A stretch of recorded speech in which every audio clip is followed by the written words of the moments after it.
Loneliness is a deep topic, and I'm just going to scratch the surface here today with this video, and I'm going to help you understand just a little bit how self-acceptance and completeness can assist you and really add some perspective when it comes to feeling alone or being alone. Hey, it's Paul with Transparent Personal Growth. Today I'm coming at you with a video in my self-acceptance and completeness video series, and today I'm going to be helping you cope with loneliness and being alone, feeling alone. These are all very similar. I'm just going to say being alone. So the first thing is to realize that I also have been where maybe you are, but also I still have growth to go, but I'm going to explain to you what I mean. So around 3 months ago, not too long ago, if I was by myself, let's say I was driving, or I was hiking, or I was sitting watching YouTube just bored, right? I would feel lonely. I would feel somehow like I was missing out on life. Like I should be somewhere else with people, doing something, distracting myself. And I felt like I needed people around me to make me happy. Now, what feeling lonely in this context really means is that there are parts to myself that I am not accepting. And there is a sense that I am not complete on my own. Because if I did accept myself completely, and I did feel complete on my own, I would never feel lonely. Because I would really understand at the core of it that I am literally all that I need. Whereas having friends and family and relationships, those are just bonuses on the fact that I am here by myself. When I actually feel complete on my own, I just start smiling. Like I'll be sitting in the car and driving, getting off work, and I'm like stressed because I'm like, oh my gosh, work was like, ugh. But then I'll remember like, oh, it's just me in the car. I'm by myself. I feel safe. I trust myself. And I just get the biggest smile on my face. I might even start laughing. Someone looking at me like, man, someone's either having a really good day or he just snapped. But I'm just happy to be with myself. And I didn't realize that this was possible, to be honest. I didn't realize that being by myself, I would be my happiest. I actually enjoy time by myself. And I look forward to it. And this is healthy, especially because of the path that I have chosen for my life, where I'm choosing to grow and I'm choosing to change and elevate my awareness of life.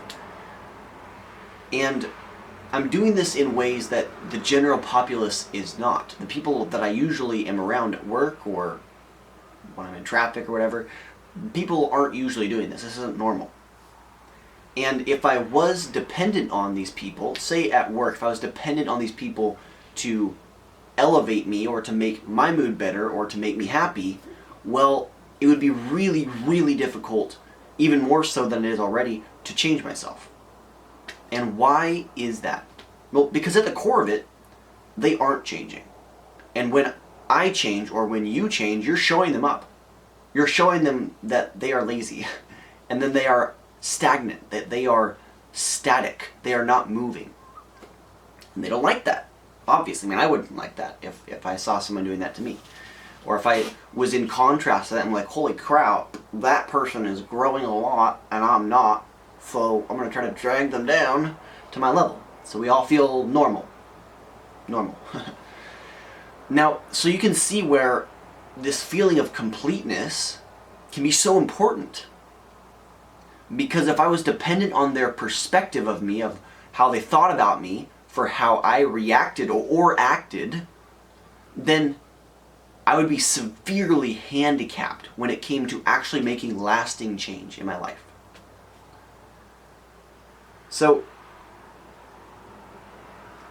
the biggest takeaway here is that feeling complete on your own and actually enjoying time with yourself and feeling fulfilled and happy alone gives you sort of an advantage in your life. It gives you a sort of power because you literally have more power over yourself because you depend more on yourself than you do on the external world. That's a key insight if you can catch it right there. So that's it. That's the end of the video. This has been Paul with Transparent Personal Growth. Leave your comments down below. I'd love to hear from you all. And please give this video a like, share it with a friend, and last of all, I'm just going to leave you with this. A little exercise for you. Nothing too fancy, nothing too crazy, but watch yourself in the next few days, in the next week. Watch yourself while you are alone, when you're not around people at all. When you're in the shower, or when you're on the toilet, or when you're brushing your teeth, or when you're watching a YouTube video, going for a walk, driving in the car, hiking up a mountain, whenever, when you're by yourself. How do you feel? Do you feel okay? Do you feel great? Do you feel alone? Do you feel happy? Do you feel unhappy? Do you feel like you need to distract yourself? Do you feel complete? Just notice this. Depending on how you feel, this is a good litmus test for how complete and accepting of yourself you actually are. If you do completely accept yourself and you feel complete on your own, you should feel happy. You should feel just as happy there as around people. You should feel just as happy, fulfilled in your room meditating as you do with your friends. Obviously there's different combinations of feelings there, but you get my drift. So that's it. Take care, stay tuned, and I will see you soon with more.